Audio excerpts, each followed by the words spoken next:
खुलुमबाय प्राइम 24 हेडलाइन्सआव आं गासैखौबो बरायबाय। बे समाव आं दंफैयो धेमाजि जिल्लानि सिङाव थानाय नाहरबारि 2 नं नाहरबारि गेलेग्रा फोथाराव।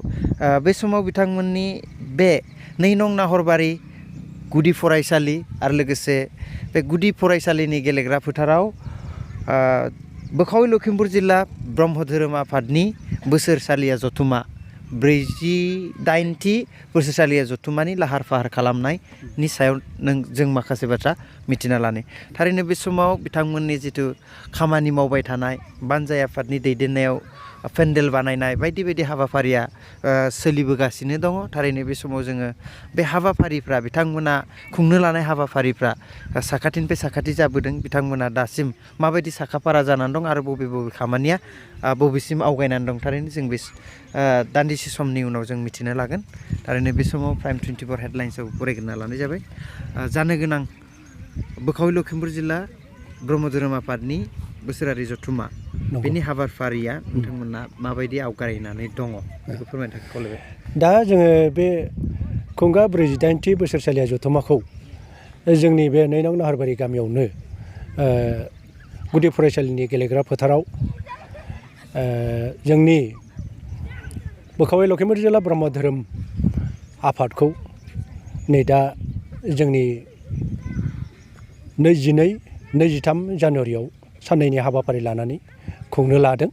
बेनिखायनो आरो लोगोसे लाइमोन आफादा 18थि बोसोरसालिया आरो आइजो आफादनिया 5थि बोसोरसालिया लोगोसे जयैनो जोंनि बे बोसोरसालिया अधिवेशनखौ खुंनो लाहार फाहार खालामनाय जाबाय।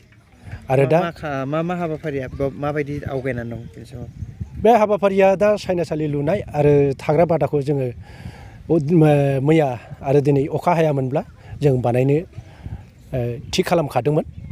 दा गाबोन जोङो मावनो आखायाव लाबाय।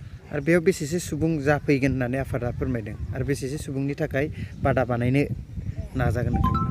जोङो दा बेहाय बोसोरसालिया जथुमायाव 500 सोद्रोमानि थांखि लानानै हाबाफारिखौ खुंनो लादोंमोन।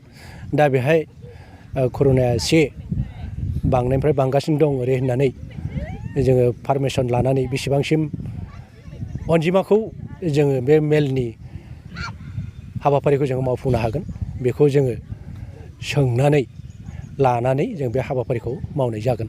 बे समाव जिहेतु कर'नानिबो बाहागोआ बांनायनिफ्राय बांदों, बे समाव बे फैगिरि बिथांमोनखौ बेयाव माबायदि बाहागो लानो थाखाय खावलायगोन? बिथांमोनहा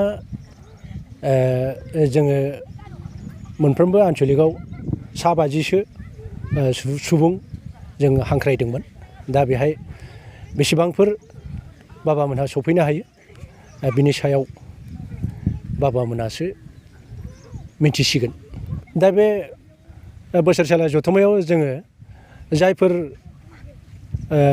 सुबुङा फैगोन मास्क गानहोनो थाखाय जोङो थागथियारि खालामनानै होनाय जागोन आरो साफ्रोमबो सुबुङा मास्क गाननानै मेलाव बाहागो लानांगोन। बेखौ जोङो फोसावनायबो जागोन आरो बिथांमोनाबो बाबामोनहा मास्क गाननानै बे हाबाफारिखौ बाहागो लानांगोन।